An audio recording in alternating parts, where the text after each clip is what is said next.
فلما استيئسوا منه خلصوا نجيا قال كبيرهم ألم تعلموا أن أباكم قد أخذ عليكم موثقا من الله ومن قبل ما فرطتم في يوسف فلن أبرح الأرض حتى يأذن لي أبي أو يحكم الله لي وهو خير الحاكمين ارجعوا إلى أبيكم فقولوا يا أبانا إن ابنك سرق وما شهدنا إلا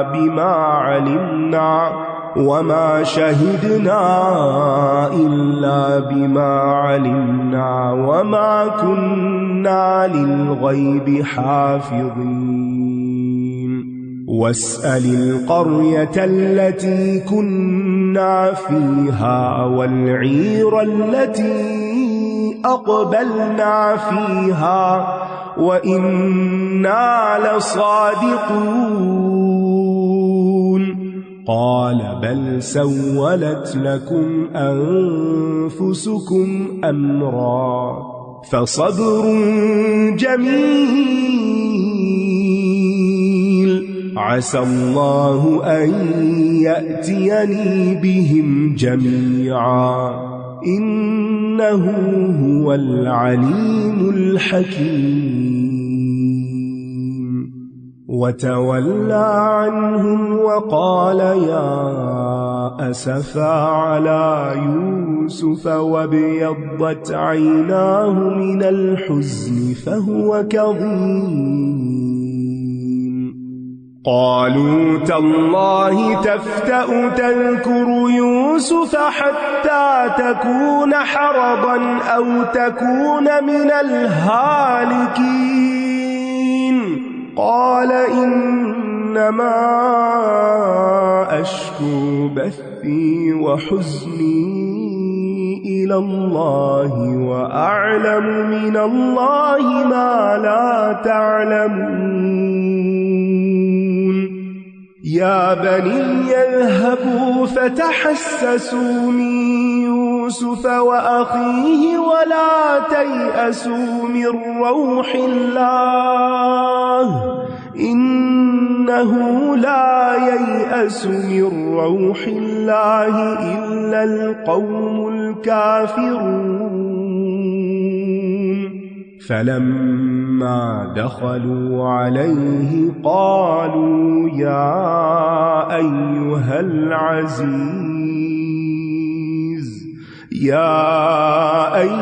العزيز مسنا وأهلنا الضر وجئنا ببضاعة مزجاة فأوف لنا الكيل وتصدق علينا إن الله يجزي المتصدقين قال هل علمتم ما فعلتم بيوسف وأخيه إذ أنتم جاهلون قالوا أئنك لأنت يوسف قال أنا يوسف وهذا أخي قد من الله علينا إنه من يتق ويصبر فإن الله لا يضيع أجر المحسنين قالوا تالله لقد آثرك الله علينا وإن كنا لخاطئين قال لا تثريب عليكم اليوم يغفر الله لكم وهو أرحم الراحمين اذهبوا بقميصي هذا فألقوه على وجه أبي يأت بصيرا وأتوني بأهلكم أجمعين۔ پھر جب وہ اس سے مایوس ہو گئے تو الگ ہو کر چپکے مشورہ کرنے لگے۔ ان کے بڑے نے کہا، کیا تم جانتے نہیں کہ تمہارے والد نے تم سے اللہ کے نام پر پختہ عہد لیا تھا، اور اس سے پہلے تم یوسف کے معاملے میں جو کوتاہی کر چکے ہو، لہٰذا میں تو اس زمین سے ہرگز نہ ٹلوں گا یہاں تک کہ میرے والد مجھے اجازت دیں یا اللہ میرے لیے کوئی فیصلہ کر دے، اور وہ سب سے بہتر فیصلہ کرنے والا ہے۔ اب یہاں بڑا بھائی یاد دہانی کرا رہا ہے، نصیحت کر رہا ہے اور ان کو سمجھا رہا ہے اور اللہ کے فیصلے کا انتظار کر رہا ہے۔ تو جب کوئی جتھا بھی ہوتا ہے نا، یعنی کوئی گینگ اکٹھا ہو گیا، تو اس میں سے اگر ایک بھی کوئی سمجھانے والا نکل آئے تو بہتوں کا بھلا ہو جاتا ہے۔ تم سب اپنے والد کی طرف لوٹ جاؤ اور کہو، اے ہمارے ابا جان، بے شک آپ کے بیٹے نے چوری کی تھی اور ہم نے وہی گواہی دی جس کا ہمیں علم تھا، اور ہم غیب کی حفاظت کرنے والے نہ تھے، یعنی ہم نے خود نہیں دیکھا تھا کہ اس نے ایسا کیا ہے یا نہیں، اور ویسے بھی چوری کی سزا ہم نے وہی بتائی جو ہم جانتے تھے کہ چور اس شخص کی غلامی میں 1 سال رہے جس کی اس نے چوری کی ہے۔ اور آپ اس بستی والوں سے پوچھ لیں جہاں ہم تھے، اور اس قافلے سے بھی جس میں ہم آئے ہیں، اور یقیناً ہم بالکل سچے۔ جب کسی انسان کا اعتبار نہیں ہوتا نا، اس کو پتا ہوتا کہ دوسرا مجھ پہ اعتبار نہیں کر رہا، تو وہ پھر اور گواہیاں لاتا۔ بستی والوں سے پوچھے، قافلے سے پوچھے، اور پھر قسمیں کھاتے ہیں ہم بالکل سچے ہیں۔ یعنی ایک بار اعتبار ٹوٹ جائے تو پھر اپنی صفائی پیش کرنے کے لیے بہت سی گواہیاں لانی پڑتی ہیں۔ اس نے کہا، نہیں، بلکہ تمہارے نفسوں نے ایک کام کو تمہیں اچھا کر دکھایا، اب تو صبر ہی اچھا ہے۔ امید ہے کہ اللہ ان سب کو میرے پاس لے آئے گا، بے شک وہی بہت علم والا، خوب حکمت والا ہے۔ اب آپ دیکھیے کہ بھائی کے سامان سے پیالہ نکلنے والی بات اچھے انداز میں بھی بتائی جا سکتی تھی، لیکن کیا کہا؟ تمہارے بیٹے نے چوری کی، ان ابنک سرق۔ یعنی جو بااخلاق انسان ہوتا ہے نا، وہ برے سے برے واقعے کو بھی مختصر ایک اچھے بھلے مانس انداز میں اس خبر کو بتاتا ہے، اور جو دل کا کھوٹا ہوتا ہے یا جس کے اندر کوئی اخلاق مربت نام کی چیز نہیں ہوتی، وہ خیر میں سے بھی کوئی شر کا پہلو ڈھونڈ کے تو اس بات کو پکڑ لیتا ہے اور لوگوں کو بدمزہ کرتا ہے، بری خبریں سنا۔ کچھ لوگوں کو عادت ہوتی ہے کہ دوسروں کے پاس اچھی خبر لے کے جاتے ہیں، تکلیف دہ بات بھی ہو تو اس میں سے بھی خیر کا پہلو نکال کے بیان کرتے ہیں، اور کچھ اچھی باتوں میں بھی خوف دلاتے ہیں کہ ہاں یہ تو ہے لیکن دیکھیں پھر آگے کیا ہوتا ہے، جو کل دیکھا ہی نہیں اس کی فکر ڈلوا دیتے ہیں۔ تو ہم سب کو سوچنا چاہیے کہ کیا ہم لوگوں کے لیے خوشخبریاں لانے والے ہیں یا ہم تکلیف دہ باتیں کرنے والے ہیں۔ اصل میں یعقوب علیہ السلام کو بھی پتا تھا نا کہ میرا یہ بیٹا چور نہیں ہو سکتا، میرا بیٹا یہ کام نہیں کر سکتا، والدین کو پتا ہوتا ہے، لیکن دوسرے جو بھائی تھے وہ ہمیشہ ان بھائیوں سے بدگمان ہی نظر آتے ہیں۔ اور پھر آپ دیکھیے اللہ تعالیٰ اپنے بندوں کو کتنا بڑا حوصلہ دے دیتے ہیں، نہ شکوہ نہ شکایت نہ جزا فضا، کچھ بھی نہیں، یعنی حیران کن ریاکشن۔ خبر سن کے کہا میرا کام صبر جمیل ہے، پہلا بیٹا گیا صبر جمیل، دوسرا بیٹا گیا صبر جمیل۔ جب نیا زخم لگتا ہے نا تو پرانا بھی ہرا ہو جاتا ہے، یا زخم پہ زخم لگے نا تو بڑا تکلیف دہ ہوتا ہے، کیونکہ نازک ہوتی ہے نا وہ جگہ۔ اب جیسے میری اس انگلی کی یہاں سے سرجری ہوئی نا، ذرا کسی چیز سے ٹکرا جائے بہت تکلیف ہوتی ہے، باقی انگلی کو جو مرضی ہو وہ فیل بھی نہیں کرتی۔ تو جہاں زخم ہوتا ہے یا جہاں چوٹ لگی ہوتی ہے نا، سینسیٹیو ہوتی ہے وہ جگہ، ٹینڈر ہو جاتی ہے وہ جگہ۔ تو جو دل پہلے سے ہی غمگین ہو اسے ایک اور غم لا کے سنائے تو وہ، لیکن حوصلہ کتنا بڑا ہے۔ اور صبر جمیل کون سا ہوتا ہے؟ جس میں انسان شکایت کا اظہار نہ کرے، اپنا معاملہ اللہ کے سپرد کر دے۔ اور ویسے بھی صبر صدمے کے پہلے لمحے میں ہوتا ہے، وہ صبر کہلاتا ہے، باقی پھر برداشت ہے۔ اور صبر جمیل وہ ہوتا ہے جس میں انسان کسی کو پھر تکلیف نہیں دیتا جواباً، اور کوئی عتاب نہیں ہوتا۔ اور ایسا صبر جو ہے وہ کامیابی کی ضمانت ہوتا ہے، اور جس میں انسان پھر اللہ سے امید رکھتے ہوئے، حسن ظن رکھتے ہوئے، اس کی طرف رجوع کرتے ہوئے، ضرورت کے وقت اس کے سامنے گڑ گڑاتے ہوئے، دل کو اس کی طرف مائل کرتے ہوئے صبر کرتا ہے۔ اور اللہ سے کبھی بھی مایوس نہیں ہونا چاہیے، جیسے یعقوب علیہ السلام کہتے امید ہے اللہ سب کو لے آئے گا۔ اب آپ دیکھیے کہ سختی کی انتہا ہو گئی، یعقوب علیہ السلام ایک آزمائش کے بعد ایک میں مبتلا ہوئے ہیں، اور اب نکلنے کا راستہ اللہ تعالیٰ بنا دے گا۔ عربی میں ایک محاورہ ہے الامر اذا ضاق اتسع، کسی معاملے میں جب کوئی بہت ضیق تنگی آ جاتی ہے تو وہیں سے وسعت نکل آتی ہے. تو یعقوب علیہ السلام کی زندگی میں ہر باپ کے لیے انصاف کا ایک سبق ہے اور بڑی عظیم مثال ہے وہ ایک اچھے فادر ہونے کی. اور اس نے ان سے منہ پھیر لیا اور کہنے لگا ہائے افسوس یوسف پر. ان کے سامنے کچھ نہیں کہا، اپنے غم کا اظہار ان کے سامنے نہیں کیا، دوسری طرف ہو کے کیا. اور اس کی دونوں آنکھیں غم سے سفید ہو گئی تھی اور وہ غم سے بھرا ہوا تھا. قزیم اس مشق کو کہتے ہیں جس کو فلی بھر کے تو اس کا منہ بند کر دیا گیا ہو، یعنی جو چیز گلے پہ آ رہی ہو نا. بعض اوقات ہوتا ہے نا غم اتنا گلے تک آ جاتا ہے کہ ہچکی لگ جاتی، بات نہیں زبان سے نکلتی. تو یعنی ان کا غم اتنا تھا کہ وہ بھی غم سے بالکل بھر چکے تھے اور لوگوں سے چھپایا ہوا تھا، اس کو باندھا ہوا تھا، ان کے سامنے نہیں ظاہر کرتے تھے، ضبط کیا ہوا تھا. یہ جو ضبط نفس ہوتا ہے نا، سیلف کنٹرول، یہ بھی بہت بڑی نعمت ہوتی ہے. اب یہ کہ ان کی آنکھیں سفید کیوں ہوئی تھی؟ رونے سے. تو کسی مصیبت پر آنسو بہانا جائز ہے، یہ نہیں کہ تم تو اتنے بڑے ہو اور تم رو رہے ہو، اس طرح کی باتیں نہیں کرنی چاہیے. بعض اوقات بچے روتے ہیں نا تو کہتے ہیں اتنے بڑے ہو گئے ابھی بھی رو گے. جو رونا چاہتے اسے رونے دیں، کیونکہ رونے سے دل ہلکا ہو جاتا ہے. غم اور مصیبت ہلکی ہو جاتی ہے اگر انسان آنسو بہا لے. نبی صلی اللہ علیہ وسلم ابراہیم جو آپ کے بیٹے تھے سب سے چھوٹے، اس کی وفات پر رو رہے تھے تو صحابہ کو بڑی حیرانی ہوئی. آپ نے فرمایا بے شک آنکھ آنسو بہاتی ہے اور دل غمگین ہے، اور ہم اس کے سوا کچھ نہیں کہتے جو ہمارے رب کو پسند ہو، زبان سے کچھ نہیں نکالیں گے. اور بے شک ہم تیری جدائی سے اے ابراہیم یقیناً غم زدہ ہیں. وہ فوت ہو چکے اور ان کہتے اے ابراہیم. کبھی کبھی ایسا ہوتا نا جب آپ کو بہت پیارا کوئی فوت ہو جائے تو آپ کا دل چاہتا ہے کہ آپ اس سے ایسی باتیں کریں جیسے آپ زندگی میں کرتے تھے. عام طور پہ جیسے میری کیفیت اپنی والدہ کے لیے ہوتی ہے نا، تو جب والدہ زندہ ہوتی ہے چاہے کتنے بھی ہم خود بڑے ہو جائیں تو ہمیں امی جی، امی جان جو بھی ہم بلاتے ہیں وہ کہہ کے کتنا مزہ آتا ہے نا. ویسے تو اللہ کا نام ہی لینا چاہیے، لیکن پیارے رشتوں کو بھی اگر کوئی پکارتے ہیں یا نام لیتے ہیں تو جیسا یوسف علیہ السلام پتہ نہیں کہاں ہے کہاں نہیں، لیکن وہ کہتے ہیں ہائے یوسف. اس کا یہ مطلب نہیں کوئی غائبانہ طور پہ پکار کے شرک کر رہے ہیں، یہ نہیں ہے اس کا مطلب. یہ صرف ایک محبت کا اظہار ہوتا ہے. اور کامل انسان بھی غم زدہ ہو سکتا ہے. وہ پیغمبر تھے پھر بھی غم زدہ تھے، یعنی غمگین ہونے میں کوئی حرج نہیں ایز لانگ ایز آپ اپنی ڈیوٹیز پوری کر رہے ہیں. آپ کا دل غمگین ہے کوئی بات نہیں، لیکن اس سے بھی پناہ مانگنی چاہیے اور دعا کرتے رہنا چاہیے. یعنی غم کے وقت رونا ثابت قدمی کے منافی نہیں ہے، اور نقصان ہونے پر صبر کے ساتھ دل کو اللہ کے سپرد کر دیں. انہوں نے کہا اللہ کی قسم آپ ہمیشہ یوسف ہی کو یاد کرتے رہیں گے یہاں تک کہ آپ گھل کر رہ جائیں یا آپ ہلاک ہی ہو جائیں، یعنی جسمانی یا دماغی لحاظ سے بیکار ہو جائیں. زندگی میں وہ لمحے زیادہ تکلیف دہ ہو جاتے ہیں جب مصیبت کے وقت کوئی ایسا دوست نہ ملے، کوئی ایسا شخص نہ ملے جس کے ساتھ بیٹھ کے انسان اپنے جذبات کا اظہار کر سکے.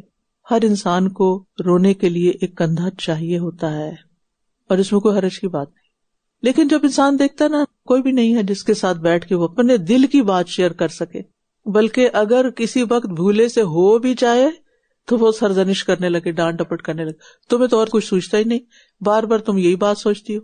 ایسا ہوتا ہے نا کہ اگر آپ گھر میں اپنے کسی دکھ غم تکلیف کا اظہار کر دیں اپنے کسی بہن بھائی کے آگے، شوہر کے آگے، باپ ماں کے آگے، تو بعض اوقات وہ بھی تنگ آ جاتے تو کہتے تمہیں اور کچھ نہیں ملتا بات کرنے کو، یہی بات پھر اللہ کی درگاہ ہے نا جہاں جس وقت چاہیں جا کے رو لیں. اس نے کہا میں تو اپنی بے قراری اور غم کی شکایت صرف اللہ سے کرتا ہوں، اور میں اللہ کی طرف سے وہ کچھ جانتا ہوں جو تم نہیں جانتے.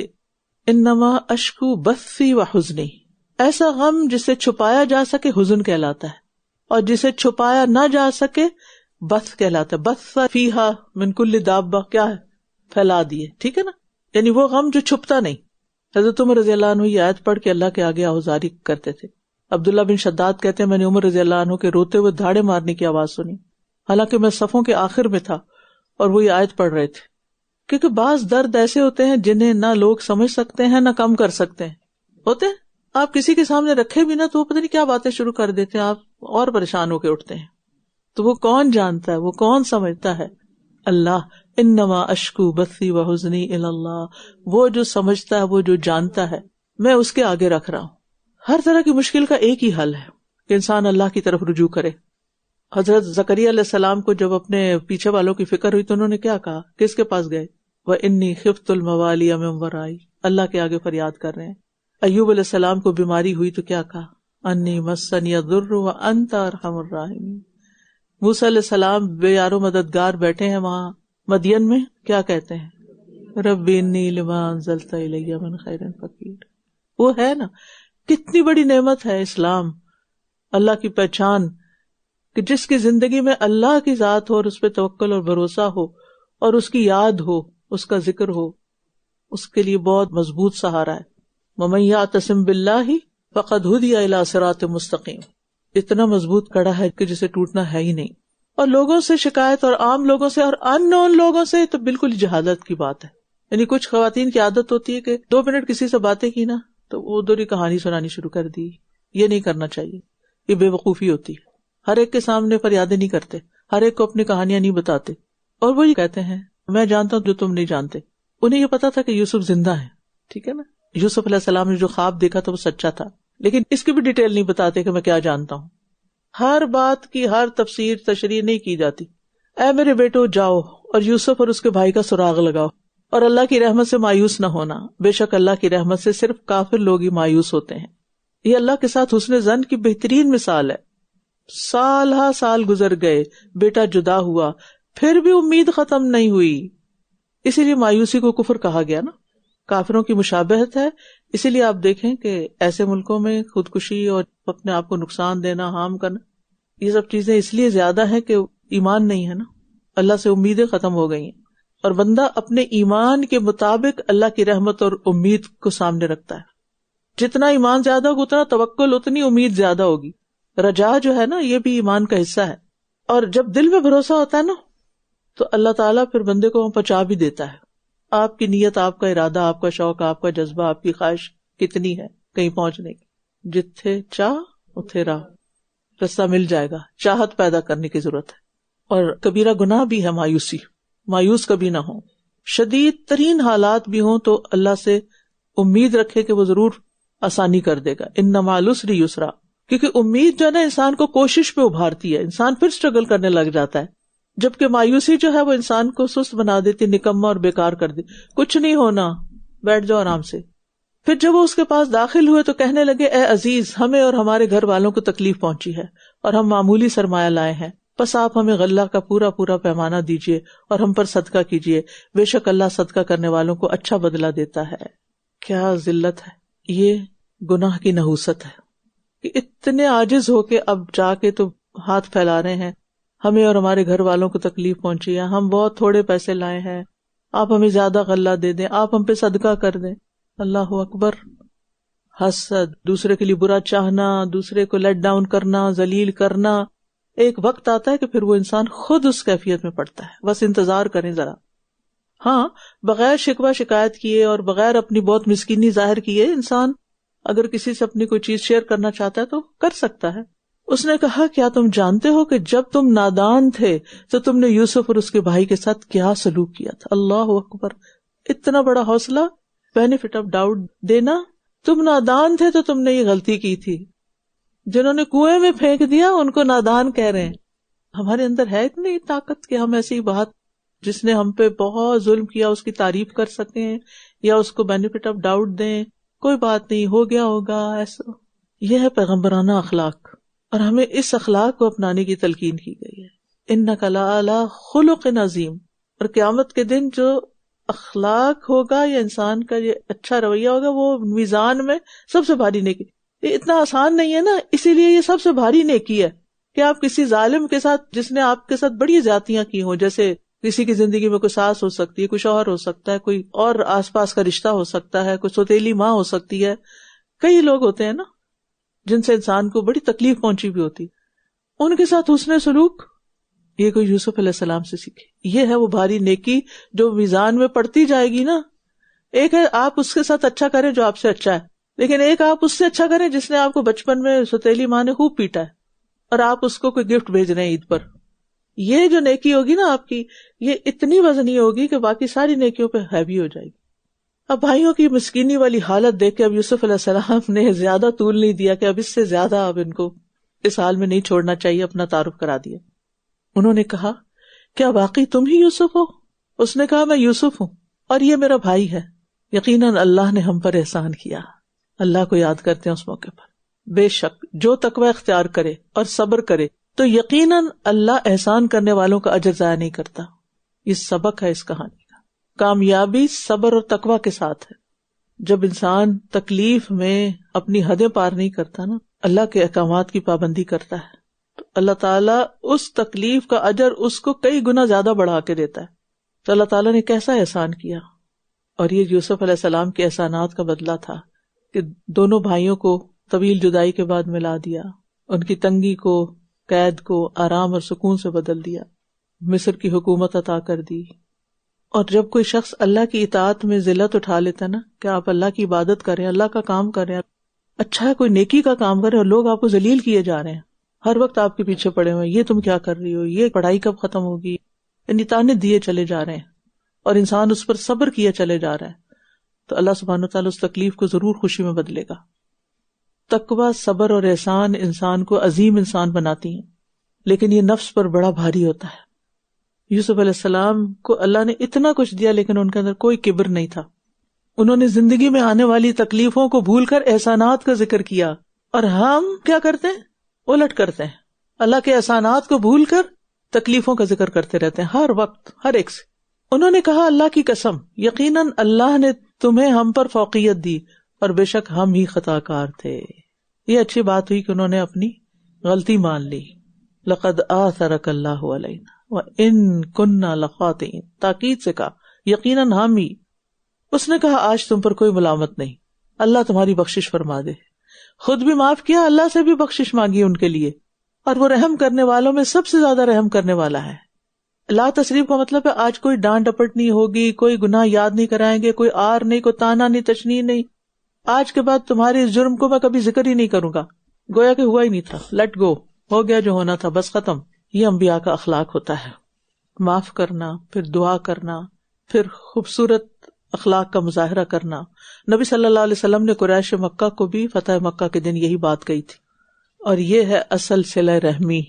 اس کو کہتے ہیں صلہ رحمی کہ اتنے جرم کرنے کے بعد واپس آئے تو گلے لگا لیا.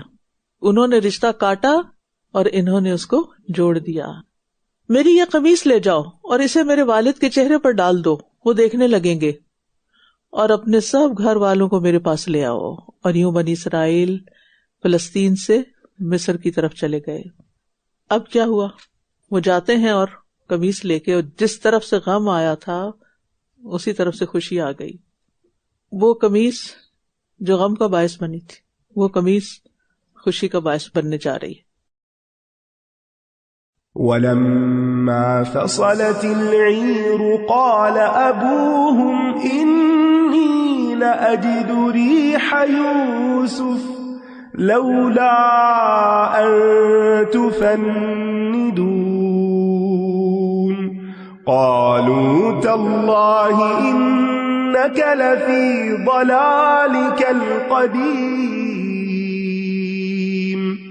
فَلَمَّا أَن جَاءَ الْبَشِيرُ أَلْقَاهُ عَلَى وَجْهِهِ فَارْتَدَّ بَصِيرًا قَالَ أَلَمْ أَقُل لَّكُمْ إِنِّي أَعْلَمُ مِنَ اللَّهِ مَا لَا تَعْلَمُونَ.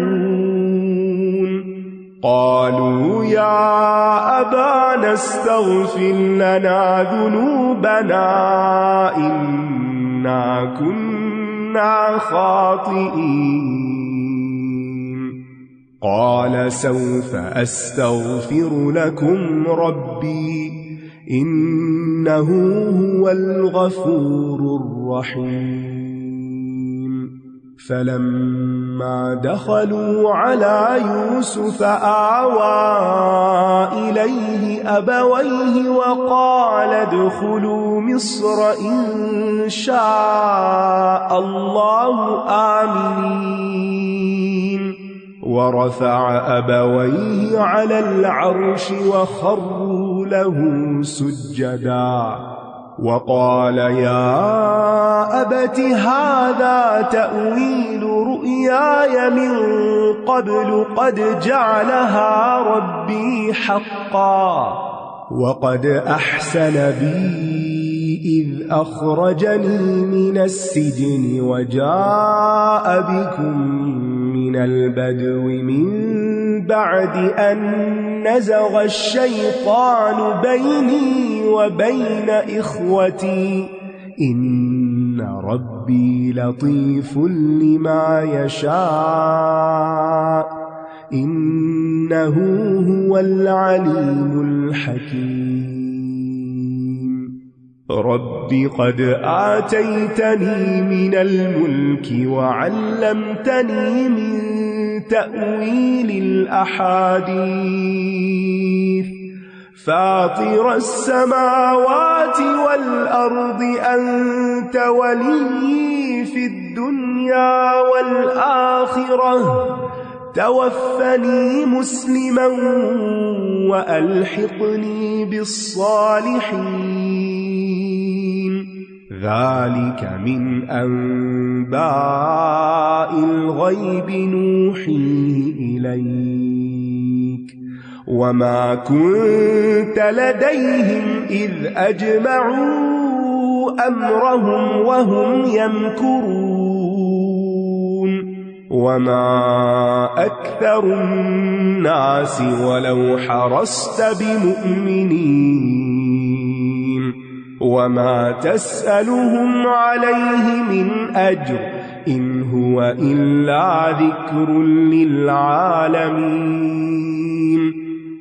اور جب قافلہ مصر سے روانہ ہوا تو ان کے والد نے کہا اگر تم مجھے سٹھایا ہوا نہ سمجھو تو واقعی میں یوسف کی خوشبو محسوس کر رہا ہوں. اللہ جو چاہتا ہے جتنا چاہتا ہے اتنی ہی بات اپنے انبیاء کے لیے کھولتا ہے. یوسف علیہ السلام کنویں میں تھے، یعقوب علیہ السلام کو نہیں خبر ہوئی. ابھی قافلہ مصر سے چلا ہے اور ان کو خوشبو آنے لگی. تو کون ہے کرنے والا پیچھے؟ رب. اور والدین جو ہوتے ہیں نا وہ بچوں کی خوشبو نہیں بھولتے. اگر کوئی نہ بھی دیکھتا ہو نا تو اس کا بچہ اسے پکڑائے جو اسے پتہ چل جائے گا یہ میرا بچہ ہے. یہ اللہ نے ایسا رشتہ بنایا. اور کتنا بھی وقت گزر جائے، کتنی بھی لمبی جدائی ہو، انہوں نے کہا اللہ کی قسم آپ ابھی تک اپنی پرانی بھول میں ہیں. بعض بچے ایسے ہی ہوتے ہیں، کچھ آنکھوں کی ٹھنڈک ہوتے ہیں اور کچھ ہر بات میں تانا ہی دینے والے ہوتے ہیں، آپ کی غلطیاں ہی بتانے والے ہوتے ہیں. حالانکہ آپ نے اپنی طرف سے سب کے ساتھ انصاف ہی کیا ہوتا ہے، آپ نے ایک جیسی تربیت کی ہوتی ہے، لیکن ہر کوئی اپنے مزاج کے مطابق اٹھتا ہے. آپ ابھی تک اپنی پرانی بھول میں، ایک قسم کا تانا ہے، ملامت، تسلی نہیں دی. پھر جب خوشخبری دینے والے نے آ کر اس کے چہرے پر یوسف کی قمیص ڈالی تو وہ پھر سے دیکھنے والا ہو گیا. کہنے لگا میں نے تم سے کہا نہ تھا کہ بے شک میں اللہ کی طرف سے یعنی وحی کے ذریعے وہ کچھ جانتا ہوں جو تم نہیں جانتے. کہا جاتا ہے کہ خوشخبری لانے والے نے جب خوشخبری دی تو انہوں نے سب سے پہلے یہ سوال کیا کہ تم نے یوسف کو کس دین پر چھوڑا؟ اس کا دین سلامت تھا؟ اس نے جواب دیا اسلام پر.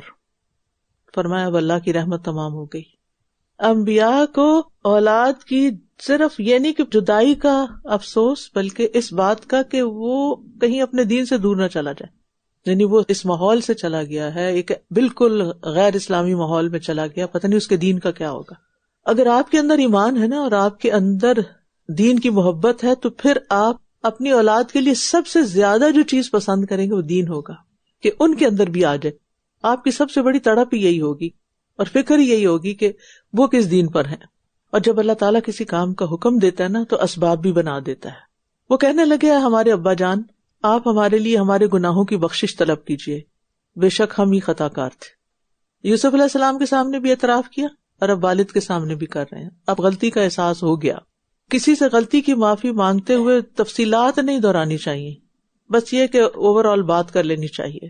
اور والدین کے دل بڑے نرم ہوتے ہیں، وہ یہ نہیں کہتے کبھی معاف نہیں کروں گا. بعض والدین ایسے بھی ہوتے ہیں، وہ کہتے ہیں سوف استغفر لکم ربی. اچھے والدین اپنے دل میں اولاد کے خلاف کینہ نہیں رکھتے، اور والدین عموماً نرم دل ہوتے ہیں، ان کا دل جیتنا آسان ہوتا ہے، بس ایک سوری کرنے کی دیر ہوتی ہے. وہ تو سوری کیے بغیر بھی سب کچھ دینے کو تیار ہوتے ہیں. اس نے کہا میں جلد ہی تمہارے لیے اپنے رب سے بخشش مانگوں گا، بے شک وہ بہت بخشنے والا نہایت رحم کرنے والا ہے. کہا جاتا ہے کہ یعقوب علیہ السلام نے استغفار کو سحری کے لیے مؤخر کیا تھا کہ سحری کے وقت زیادہ قبولیت ہوتی ہے. تو اولاد جو بھی کرے والدین اس کے لیے نرم ہی ہوتے ہیں. پھر جب وہ یوسف کے ہاں داخل ہوئے تو اس نے اپنے والدین کو اپنے پاس جگہ دی اور کہا مصر میں داخل ہو جائیں، اگر اللہ نے چاہا تو آپ سب امن سے رہیں گے. اور اس نے اپنے والدین کو تخت پر اونچا بٹھایا اور وہ سب اس کے آگے سجدے میں گر پڑے، اور اس نے کہا اے میرے ابا جان، یہ میرے پہلے کے خواب کی تعبیر ہے، یقیناً میرے رب نے اسے سچا کر دیا، اور یقیناً اس نے میرے ساتھ احسان کیا جب اس نے مجھے قید خانے سے نکالا اور آپ سب کو صحرا سے یہاں لے آیا، اس کے بعد کہ شیطان نے میرے اور میرے بھائیوں کے درمیان اختلاف ڈال دیا تھا۔ بے شک میرا رب جو چاہتا ہے اس کی بہترین تدبیر کرنے والا ہے، یعنی جو اللہ چاہے وہ کر لیتا ہے، بے شک وہ بہت علم والا، خوب حکمت والا ہے۔ سبحان اللہ۔ یوسف علیہ السلام، آزمائشیں، غلامی، قید، خزانے، بادشاہت، کسی بھی چیز نے والد کا ادب ختم نہیں ہونے دیا، کیا کچھ نہیں ان پہ گزرا تھا۔ خواب سناتے ہوئے کہا تھا نا یا ابتی، آج بھی کہہ رہے یا ابتی۔ اور پھر یہ کہ کامیابیوں کو اپنی طرف نہیں منسوب کیا، بلکہ کیا کہا وقد احسن بی اذ اخرجنی من السجن، ہوئے کا تو ذکر ہی نہیں۔ کتنے لوگ ہیں جو اپنی کامیابی کو اپنا علم، اپنی قابلیت اور مرتبے کا نتیجہ سمجھتے ہیں، سیلف میڈ لوگ ہیں ہم۔ لیکن یوسف علیہ السلام کا انداز کتنا خوبصورت ہے، اور کہا کہ شیطان نے میرے بھائیوں کو ورغلایا، یعنی غلطی اور ناسمجھی کسی اور کی وجہ سے تھی۔ اس سے سبق یہ بھی ملتا ہے کہ جو بلند کردار لوگ ہوتے ہیں نا، انہیں بادشاہت بھی مل جائے، بلند عہدوں پر بھی پہنچ جائیں، وہ اپنے والدین کو نہیں بھولتے۔ والدین کتنے بھی غریب ہوں، کس سٹیٹس کے بھی ہوں، وہ ان کو عزت کے مقام پہ بٹھاتے ہیں۔ اور کچھ ناخلف تو ایسے ہوتے ہیں کہ جو والدین سے پھر ملنا جلنا بھی چھوڑ دیتے ہیں، واپس جا کے ان کا حال بھی نہیں پوچھتے، وہ اپنی ترقیوں اور اپنی دنیا میں اتنے مصروف ہو جاتے ہیں۔ اور یہاں آنے والے لوگوں کو خاص طور پر اس چیز کا خیال کرنا چاہیے کہ صرف اپنی اولاد ہی کی خوشیاں جمع نہ کرتے رہیں، واپس پلٹ کر بھی دیکھیں کہ ماں باپ کو کس حال میں چھوڑ کر آئے ہیں۔ سب سے زیادہ ہمارے حسن سلوک کے محتاج ہمارے والدین ہوتے ہیں، اور والدین سے ملاقات کے وقت خاص محبت اور عزت کا اہتمام کرنا چاہیے، محبت ظاہر کرنی چاہیے۔ یہ نہیں کہ ہاں ہمارے دل میں ہے نا عزت ماں باپ کی، ان کی نہیں ہوگی تو کس کی ہوگی، نہیں، ظاہر کرے۔ دو چیزیں جو ہے نا وہ اظہار مانگتی ہیں، عزت بھی اور محبت بھی۔ آپ اظہار نہیں کریں گے تو دوسرے کو کچھ پتہ نہیں چلے گا۔ نبی صلی اللہ علیہ وسلم نے کیوں فرمایا تھا؟ ایک شخص نے کہا نا کہ میں فلاں سے محبت کرتا ہوں، آپ نے فرمایا کہ تم نے اس کو بتایا؟ اور ان ربی لطیف لما یشاء، لطیف، باریک بین، لطف و کرم کرنے والا، بھلائی کو وہاں سے لانے والا جہاں سے انسان سوچ بھی نہ سکے، ایسے وقت میں خیر دینے والا، عطا کرنے والا جب انسان اس کا انتہائی ضرورت مند ہو، فائدہ مند ہو اس کے لیے۔ وہ تو ہر چیز کا ایک وقت ہوتا ہے، تو اللہ تعالیٰ سے حسن ظن رکھتے ہوئے زندگی گزارنی چاہیے۔ یا ابت انی رأیت احد عشر کوکبا، اور یا ابت ھذا تأویل رؤیایا من قبل، ایک پوری تاریخ ہے اور پہاڑوں جیسا صبر ہے منزل تک پہنچنے تک۔ بعض کہتے ہیں 40 سال بعد یہ خواب پورا ہوا، بعض کہتے ہیں 80 سال بعد، اللہ عالم۔ لیکن یوسف علیہ السلام نہیں بدلے، وہ اپنی اچھائی پر قائم رہے، سردی گرمی برداشت کرتے چلے گئے۔ اور تمنا کیا ہے؟ اے میرے رب، بے شک تو نے مجھے بادشاہت عطا کی اور مجھے باتوں کی حقیقت سکھائی۔ اے آسمانوں اور زمین کے پیدا کرنے والے، دنیا اور آخرت میں تو ہی میرا کارساز ہے، بادشاہت پہ ڈیپینڈ نہیں کر رہے، تو میرا کارساز ہے۔ مجھے حالت اسلام میں فوت کر اور مجھے صالحین سے ملا دے۔ انت ولی فی الدنیا والآخرہ، تیرے سوا میرا کوئی دوست نہیں، تو میرے ظاہر اور باطن میں سب سے زیادہ میرے قریب ہے، اور دوست کے لیے زیادہ اصلاح اور احسان والا کام کرتا ہے۔ جیسے تو نے دنیا میں میرے ساتھ احسان کا معاملہ کیا، آخرت میں بھی میرے ساتھ ایسے ہی احسان کرنا۔ دنیا میں کتنی بھی بڑی کامیابی مل جائے، مال کے اعتبار سے آپ بلینئر بن جائیں، فکر آخرت کی رکھیں، اس مال کی فکر میں نہ کھو جائیں، بلکہ اس سے آخرت ہی بنانے کی فکر کریں۔ نبی صلی اللہ علیہ وسلم کی بھی آخری دعا تھی نا، اللہم اغفر لی وارحمنی والحقنی بالرفیق۔ یہاں وہ موت نہیں مانگ رہے یوسف علیہ السلام، بلکہ آخری وقت میں اسلام پر استقامت مانگ رہے ہیں۔ جو زمانے کی اتنی اونچ نیچ دیکھ کر بھی استقامت اختیار کیے رہے، دین پر جمے رہے، ثابت قدم رہے، وہ اپنے لیے مانگ رہے ہیں کہ اللہ مجھے اسلام کی حالت میں فوت کرنا۔ تو پھر ہمیں کیا کرنا چاہیے؟ یعنی موت کے وقت لا الہ الا اللہ کی دعا کرنی چاہیے کہ ہمیں وہ نصیب ہو۔ اور یہ بھی یاد رکھیے کہ انبیاء کا راستہ تکلیفوں والا راستہ ہوتا ہے، اور جو لوگ ان سے جتنے قریب ہوتے ہیں ان کی زندگی میں اتنے ہی امتحان ہوتے ہیں۔ نوح علیہ السلام کا غم دیکھیے، ابراہیم علیہ السلام کے اوپر جو مشکلات آئیں، اذ ابتلا ابراہیم ربہ، اللہ نے آزمایا تھا، آگ میں گئے تھے اور بیٹے کو قربان کرنے کا حکم ملا، اس کی تعمیل کر لی۔ یعقوب علیہ السلام نے بیٹوں کو کھویا، یوسف علیہ السلام کے ساتھ جو کچھ ہوا، کنویں میں پھینکا گیا، معمولی قیمت پہ بیچا گیا، عورت کی آزمائش میں ڈالا گیا، سالوں سال قید میں رہے، زکریا علیہ السلام کو آرے سے چیر دیا گیا تھا، یحییٰ علیہ السلام کو شہید کیا گیا، ایوب علیہ السلام نے سخت بیماریاں جھیلیں، موسیٰ علیہ السلام کو جلاوطنی اور تعاقب کا سامنا کرنا پڑا، عیسیٰ علیہ السلام کو سولی پہ چڑھانے کی کوشش کی گئی، نبی صلی اللہ علیہ وسلم پر تو جتنی تکلیفیں گزری کسی اور پر نہیں گزری۔ تو چاہے آپ مصیبتوں پر ثابت قدم ہوں، موت کے وقت ثابت قدمی کی دعا کریں۔ اس قصے میں بھی وہ تمام چیزیں اومٹ کر دی گئی ہیں جن کی ضرورت نہیں تھی، غیر ضروری تفصیلات نہیں دی گئی، ٹو دا پوائنٹ بات کی گئی ہے۔ یہ غیب کی خبروں میں سے ہے جو ہم آپ کی طرف وحی کر رہے ہیں، اور آپ ان کے پاس نہ تھے جب انہوں نے اپنے ارادے پر اتفاق کر لیا اور وہ سازش کر رہے تھے۔ یہ آپ صلی اللہ علیہ وسلم کی نبوت کی صداقت کی دلیل ہے کہ اللہ نے اس واقعے کو آپ کے لیے بیان کیا جس کی تفصیلات کہیں اور سے نہیں ملتی۔ یہ قرآن کی سچائی پر بھی دلیل ہے، اور اکثر لوگ ایمان لانے والے نہیں، اگرچہ آپ کتنا ہی چاہیں۔ نبی صلی اللہ علیہ وسلم کی شدید حرص تھی کہ لوگ شرک سے باز آ جائیں، لیکن اللہ تعالیٰ نے بتا دیا کہ ماننے والے نہیں، اور آپ اس پر ان سے کوئی اجرت طلب نہیں کر رہے۔ یہ تو تمام جہان والوں کے لیے ایک نصیحت ہے، قرآن فار آل۔ وَكَأَيِّن مِّنْ آيَةٍ فِي السَّمَاوَاتِ وَالْأَرْضِ يَمُرُّونَ عَلَيْهَا وَهُمْ عَنْهَا مُعْرِضُونَ وَمَا يُؤْمِنُ أَكْثَرُهُم بِاللَّهِ إِلَّا وَهُم مُشْرِكُونَ أَفَأَمِنُوا أَن تَأْتِيَهُمْ غَاشِيَةٌ مِّنْ عَذَابِ اللَّهِ أَوْ تَأْتِيَهُمُ السَّاعَةُ بَغْتَةً وَهُمْ لَا يَشْعُرُونَ قُلْ هَٰذِهِ سَبِيلِي أَدْعُو إِلَى اللَّهِ عَلَى بَصِيرَةٍ أَنَا وَمَنِ اتَّبَعَنِي وَسُبْحَانَ اللَّهِ وَمَا أَنَا مِنَ الْمُشْرِكِينَ وَمَا أَرْسَلْنَا مِن قَبْلِكَ إِلَّا رِجَالًا نُوحِي إِلَيْهِم مِّنْ أَهْلِ الْقُرَىٰ أَفَلَمْ يَسِيرُوا فِي الْأَرْضِ فَيَنظُرُوا كَيْفَ كَانَ عَاقِبَةُ الَّذِينَ مِن قَبْلِهِمْ وَلَدَارُ الْآخِرَةِ خَيْرٌ لِّلَّذِينَ اتَّقَوْا أَفَلَا تَعْقِلُونَ حَتَّى إِذَا اسْتَيْأَسَ الرُّسُلُ وَظَنُّوا أَنَّهُمْ قَدْ كُذِبُوا جَاءَهُمْ نَصْرُنَا فَنُجِّيَ مَن نَّشَاءُ وَلَا يُرَدُّ بَأْسُنَا عَنِ الْقَوْمِ الْمُجْرِمِينَ لَقَدْ كَانَ فِي قَصَصِهِمْ عِبْرَةٌ لِّأُولِي الْأَلْبَابِ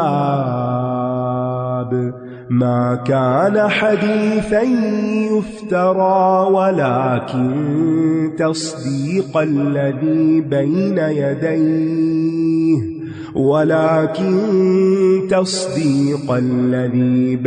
يَدَيْهِ وَتَفْصِيلَ كُلِّ شَيْءٍ وَهُدًى وَرَحْمَةً لِقَوْمٍ يُؤْمِنُونَ۔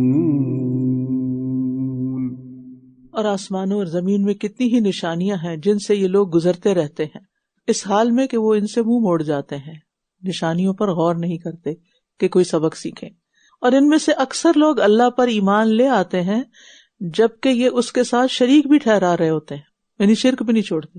یعنی بہت سے لوگوں کی عبادت شرک سے خالی نہیں ہوتی۔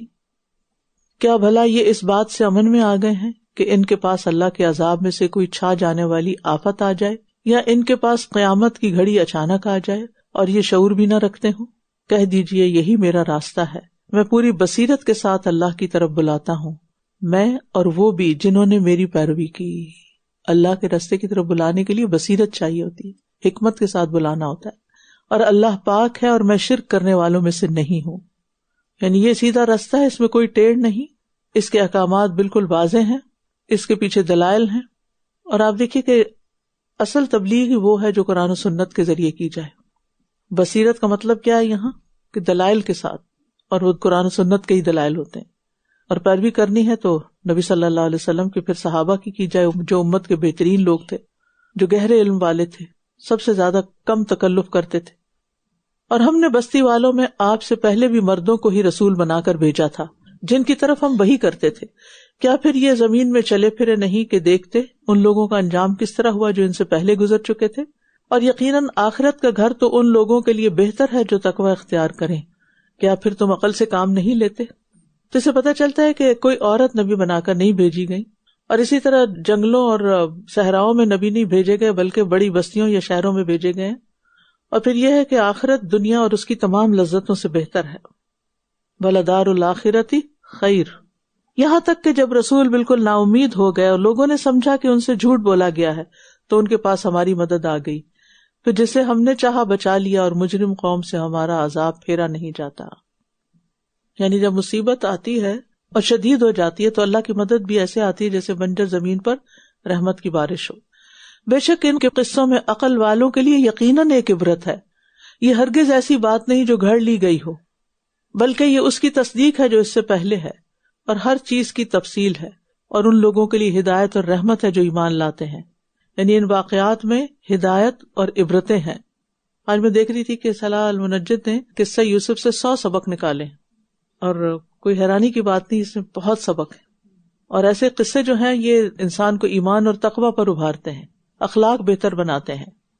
تو یقین رکھنے والوں کو اس کتاب سے ہدایت ملتی ہے، اور یہ ہر انسان کو ہر دور میں ہر جگہ ہدایت دینے کے لیے کافی ہے.